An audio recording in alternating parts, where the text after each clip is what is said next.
আসসালামু আলাইকুম, সবাই কেমন আছেন? আশা করি আল্লাহর রহমতে অনেক ভালো আছেন। এই মুহূর্তে আমার সামনে যে চার্জারটা দেখতে পারতেছেন, চার্জারটা আশা করি মোটামুটি বাতিল। এখন আপনারা সবাই জানেন, এখন কিন্তু বর্তমানে প্রচুর হারে বৃষ্টি হচ্ছে সব জায়গায়।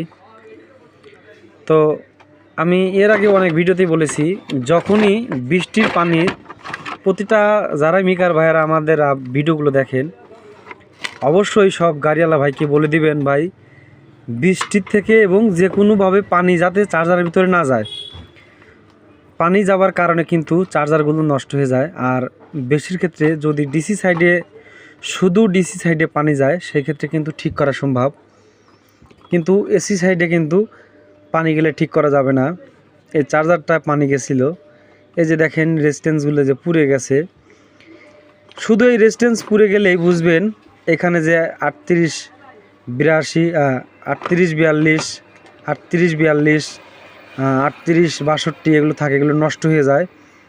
এবং এই যে এটা যে ইনপুট 20, 60 যে ইনপুটগুলো থাকে, এগুলো কিন্তু নষ্ট হয়ে যায় যখনই পাওয়ারের যে কোনো এই ছোটো ছোটো রেজিস্ট্যান্সগুলো পুরো দেখবেন।